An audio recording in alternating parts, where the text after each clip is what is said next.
born in Bethlehem. Part 1 was a virgin shall conceive and bear a son. And I went over that a little bit of Isaiah 7:14. You shall call his name Emmanuel, but the feed didn't work. And this is try number 2. So we'll give it another shot for Sabbath. Shabbat shalom to everybody. We'll see if it works this time.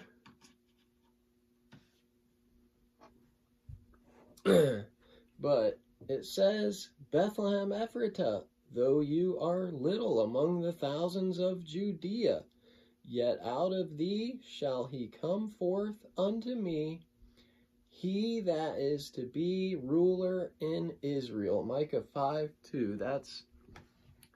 That is part 2. Part 1 was the announcement a virgin will conceive. Part 2 is he will be born in Bethlehem. Messiah will be born in Bethlehem.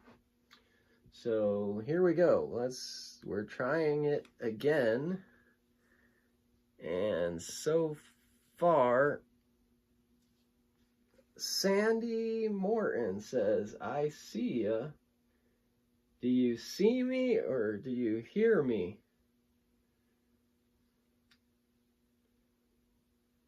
We're trying again. It's extremely frustrating when the connection does not work properly. Shabbat shalom, Windfeather. There's a YouTube comment now. Try to give a little bit of time for people to come on.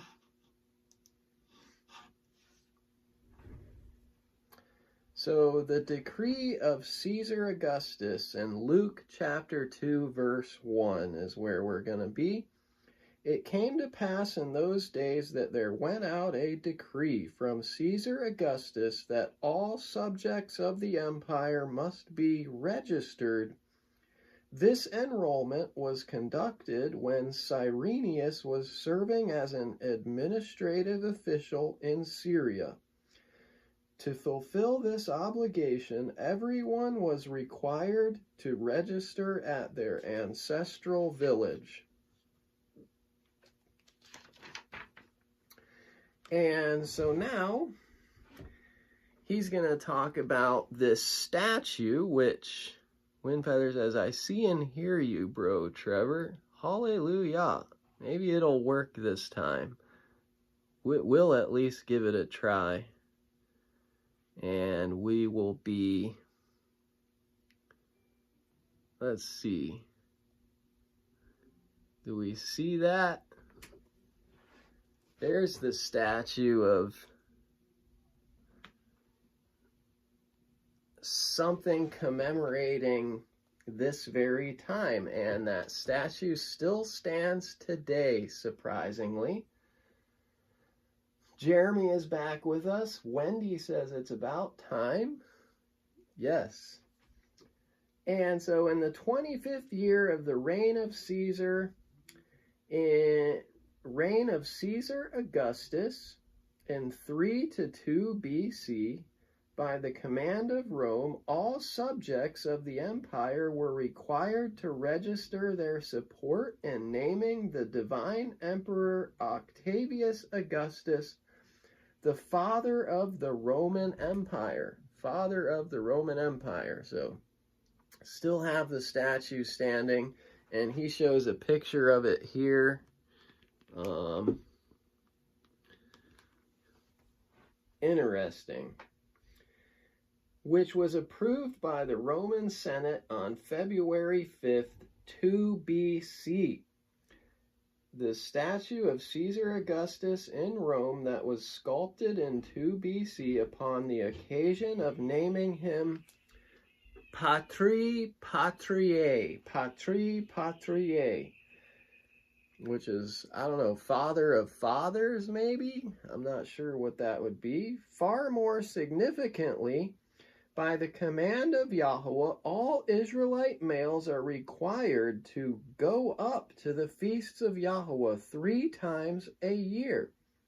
Yosef registers with Rome and Bethlehem at his convenience when he takes his pregnant wife Miriam up to the feast of Sukkot, Tabernacles. As the 2 cities are only 5 miles apart. And then he notes that Cyrenius served 2 terms as an administrative official or governor in Syria. The first time was to oversee this regional registration. So that gives us the historical background of what's going on here. And now what we're going to get into is the astronomical observations. So maybe I can try and change this. I'm kind of waiting to make sure everything's working properly, but let's see what I can make the background now.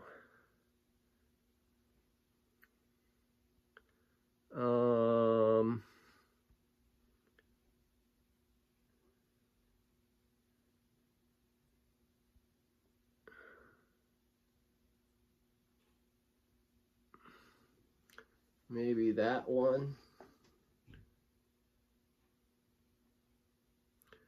Because we'll be getting to the heavenly signs. So there's Virgo the Virgin, Leo the Lion, and here comes in Jupiter, Tzedek the Righteous.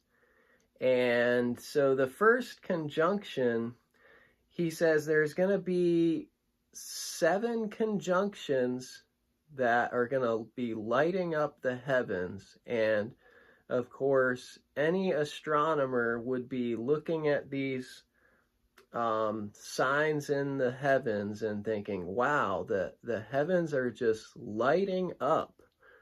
So we're going to look at these signs. That's going to be kind of the highlight of what we're going to be going through as we study this topic today. Philly is with us. Jill from Virginia, and Helpology is with us. In Yahushua's name, amen. Absolutely. Praise Yah. Welcome, everybody. So, astronomical observation, first of 7 conjunctions of his star. Chaldean astronomers observe his star in the east and prepare to travel west. And his star is going to be Zedek or Jupiter. And it's going to come into conjunction with between the feet of the lion. Remember, the scepter shall not depart from between his feet until Shiloh come. And Jupiter, Zedek, righteous, is going to come into conjunction with Melech or Regulus, the king star in the king constellation, the lion of the tribe of Judah. Zedek, Jupiter, comes into conjunction with Noga, Venus, as it proceeds towards Melech or Regulus. So actually before it gets to here, it conjuncts with Venus. That's the first conjunction that takes place. And I'm going to share just the Gregorian dates. This is August 1st, 3 BC. August 1st, 3 BC. So let me see if I can find these on my software. As you can see, maybe. Is that visible?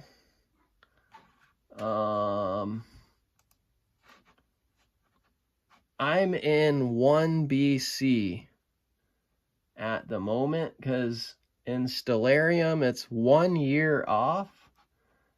So I need to go to, I think actually 2 BC. And he said August 1st, 3 BC for him. So this should be August 1st. Let's see. See if I can find it. Jupiter and Venus. Here they are on August 10th, it's saying they come together. I didn't practice this ahead of time, but I have gone over this. I don't even know if I'm in the right year, but I have double checked to make sure that everything he says is actually there. And then the astronomical observation, the second conjunction, the great sign in heaven, astronomers observe his star, Zedek, Jupiter, as it comes into conjunction with Melech, Regulus, between the feet of Uriah the lion. And he says this is the day of trumpets. And it's the year 3998 from creation. And it's September 12th, 3 BC. So Jupiter is going to come into conjunction with Regulus. Let me see if it works on here on September 12th. Let's see, 8 September 11th, September 12th. There it is. Is it visible?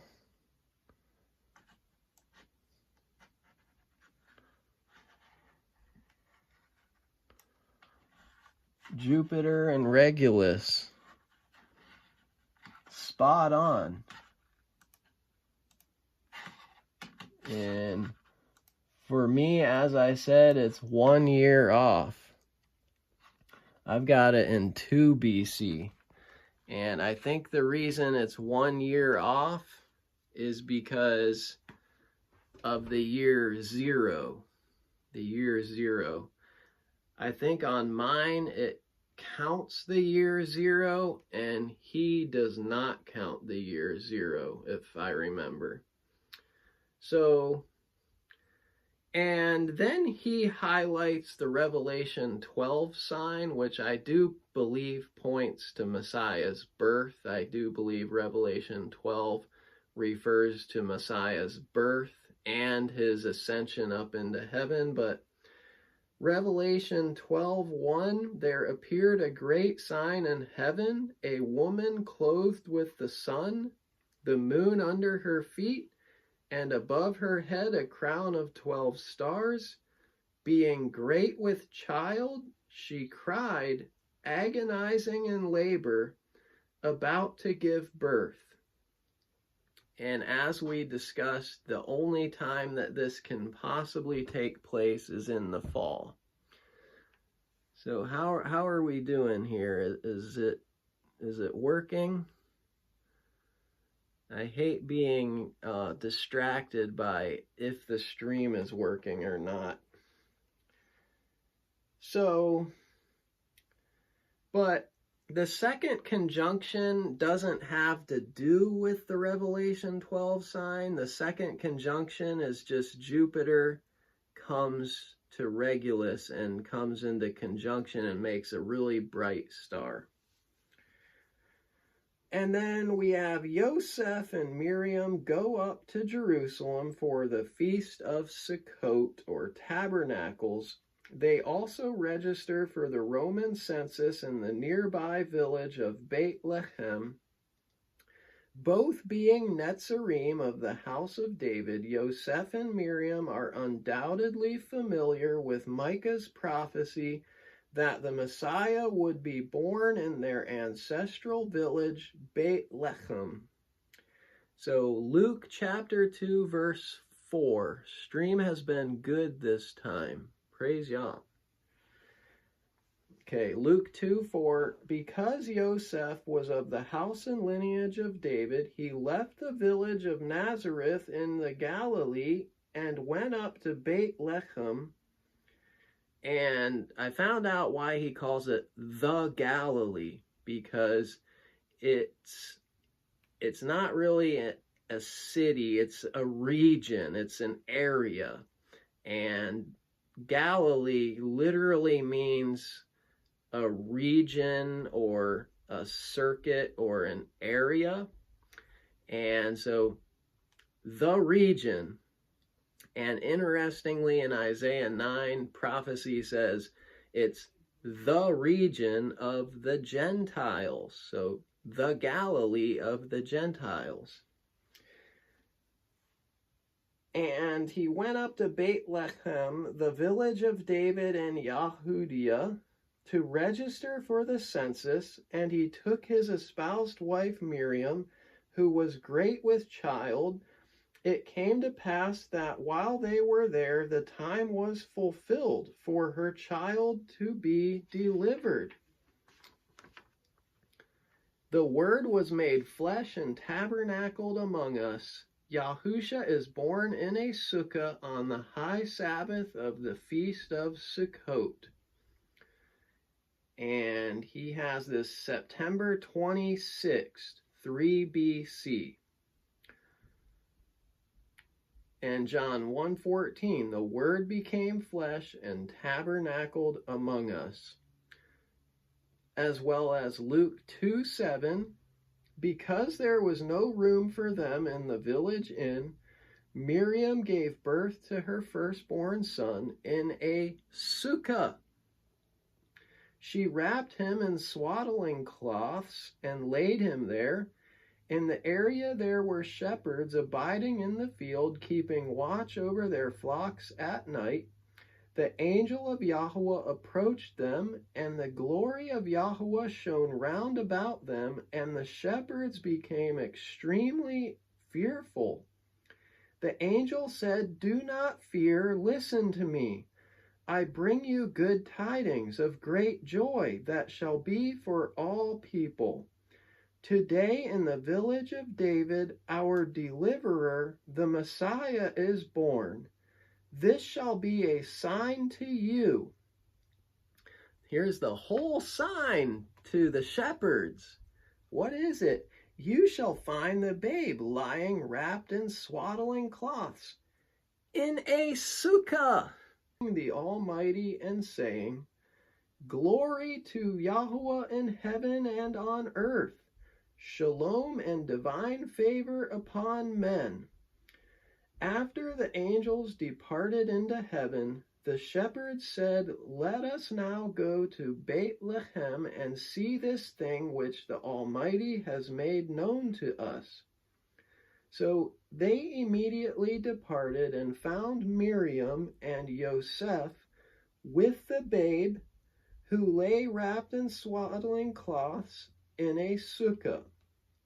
So that's where all three of them were, in a sukkah.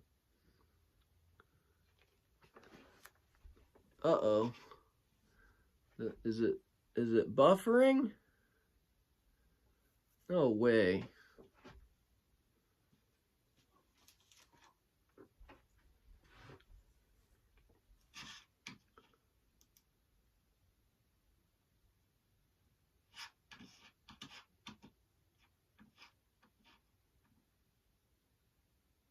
It buffered for a second. It better not. I rebuke buffering in Yahushua HaMashiach's name. It's back. So they're all three in a sukkah. Now, this would be a pretty rare thing to, find a newborn being born in a sukkah tabernacle, a temporary shelter, because, you know, most of the women would not have, they probably wouldn't have even gone up to Jerusalem if they were that pregnant. So this would be something, the shepherds are going to be able to find this. Of all these people that are in tabernacles or Sukkot. After they had witnessed this sign, they heralded abroad all those things which were told them concerning the child. All that heard their report marveled at the things which were told to them by the shepherds, but Miriam deeply pondered all these things in her heart. The shepherds returned from the sukkah, glorifying and praising Yahuwah for all the things that they had heard and seen, and it was just as it had been told to them by the angels. Okay, now I'm going to try to read the... Oh, it's doing double comments again. See if I can fix that. Yah willing. Now I'm going to read his comments, primarily because the specific details of the Feast of Sukkot are foreign to Western culture. The word manger has been inventively interpreted as everything from an animal stall to a pig feeding trough. However, during Sukkot, all males from their 13th year and upward are required to build and live in temporary shelters, tabernacles, or mangers. Sukkot in Hebrew, fatne or skene in Greek. So the Greek word used is fatne, which it means an animal stall. For 7 days, the birth of Yahushua took place on the first day of the Feast of Sukkot. Miriam, being a pregnant woman, was not required to live in a sukkah during the feast, but since the Bethlehem inn was filled, she brought forth her firstborn son in a sukkah. So there he makes reference to, she didn't have to have the baby in a sukkah. She didn't have to do the requirements of the being in a sukkah because of her pregnancy, but Yah saw otherwise to how it would play out. The Word was made flesh and tabernacled or sukkahd among us as an intermediate fulfillment of the Feast of Tabernacles. And then Genesis 33:17 likewise records that Jacob made temporary shelters for his flocks. Therefore, the name of the place was called Sukkot. So it would basically be an animal shelter. An animal shelter. A child of the king and potential heir to the throne was salted and swaddled as part of the initial dedication of the child and in recognition of the parent's responsibility to raise the child according to the straight path.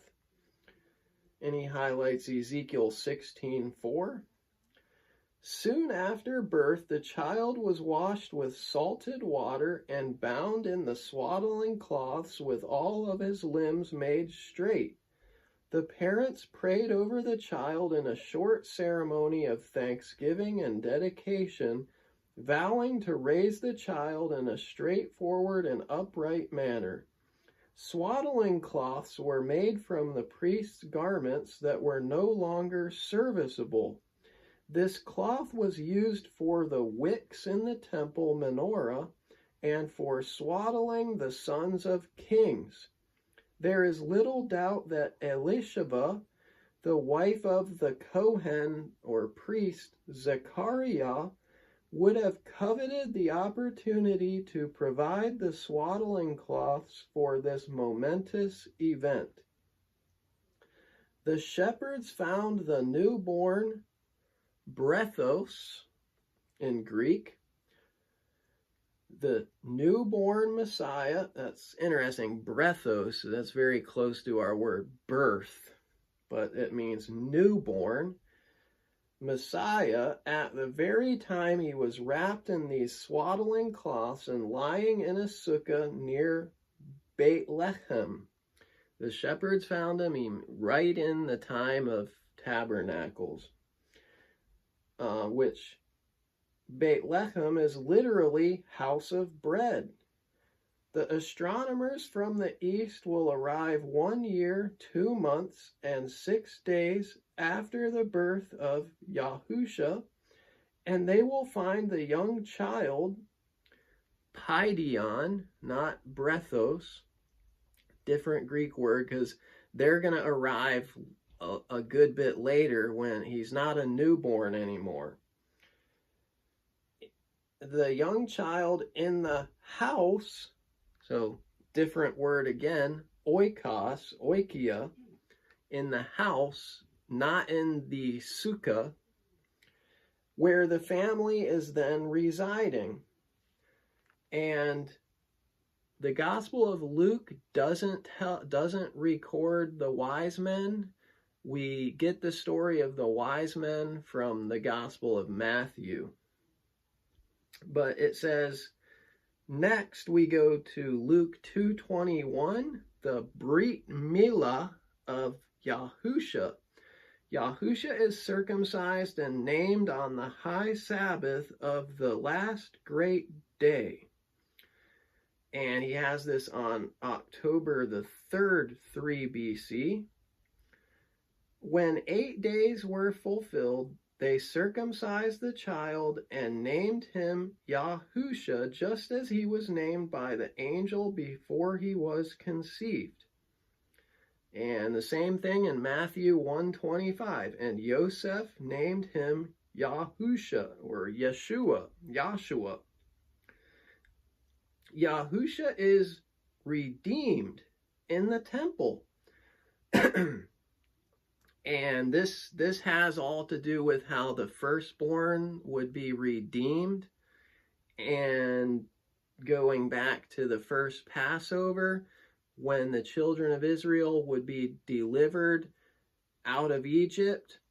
And I did see, interestingly, when I was looking up the details of how they would redeem their firstborn, it tells about them redeeming the firstborn male child of the children of Israel, the humans, and the animals, and it kind of details that. But it says the first place they went when they left Ramesses, or Egypt, they went to Sukkot.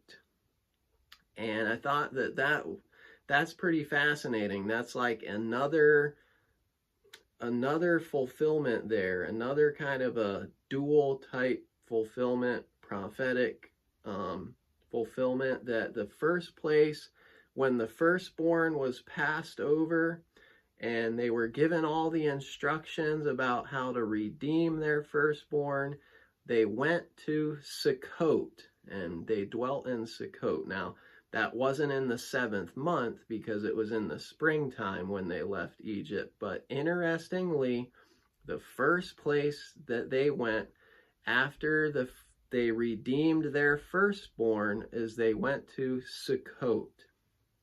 Thought that was interesting. So now we get to Yahushua is redeemed in the temple. Miriam is purified with the poor man's offering on her 40th day. Shimon and Hannah prophesy at the time. Yahushua is presented for redemption. And he's saying November 4th, 3 BC. Luke 2:22. When the 40 days of Miriam's purification according to the Torah of Moses were fulfilled, they brought Yahushua to Jerusalem to present him to Yahuwah. They offered a sacrifice for Miriam's purification according to the Torah of Yahuwah, a pair of turtle doves or 2 young pigeons. There was a man in Jerusalem whose name was Shimon. He was righteous and devout, and he awaited the coming of the Comforter of Israel, and the Ruach Kodesh was upon him. It was revealed to him by the Ruach Kodesh that he would not see death before he had seen the Messiah of Yahuwah. It came to pass that Shimon came by the Spirit into the temple when Miriam and Yosef brought in the child Yahushua to redeem him according to the instructions of the Torah. As it is written in the Torah of Yahuwah, every male that opens the womb shall be called Kodesh, or holy to Yahuwah.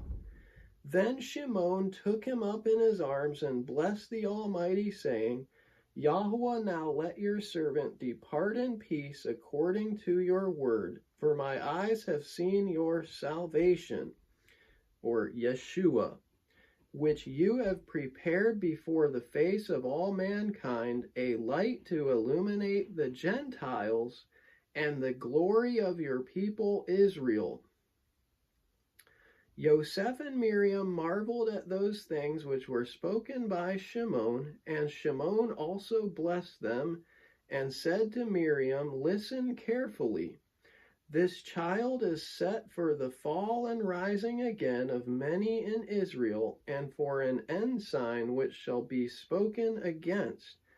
Truth, a sword shall also pierce through your very soul, so that the thoughts of many hearts may be revealed.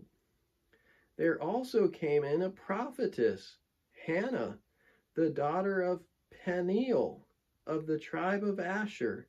She was very old, having been married to her only husband for 7 years, and now widowed nearly 84 years.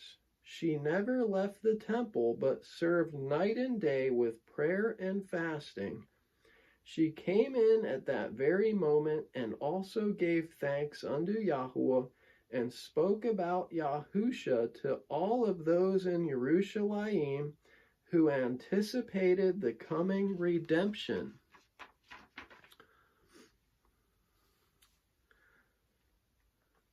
And Leviticus 12, 1 through 8 is where the instructions are, what a woman had to do after she gave birth so she could be cleansed. And if it was a male, it's within 40 days. If it was a female, it's within 80 days. But that's in Leviticus 12, 1 through 8.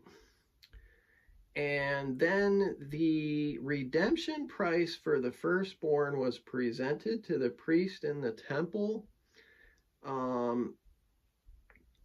He highlights, this is Exodus 13 verses 15 through 16, and that's where I saw that the first place they went to was Sukkot, which is, of course, that's the word for the Feast of Sukkot, Feast of Tabernacles.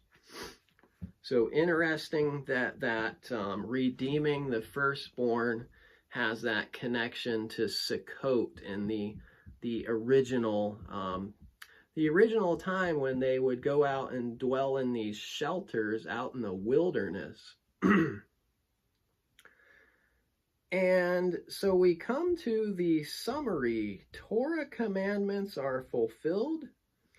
And we get to Luke's second summary statement. This statement summarizes the events surrounding Yahushua's birth. After all the requirements of the Torah were fulfilled, they eventually returned to Nazareth, but not before their escape into Egypt, which occurs over a year later. Matthew documents the visit of the Chaldean astronomers, which was prompted by the astronomical signs in the heavens that announced the birth of the king of the Yahudim.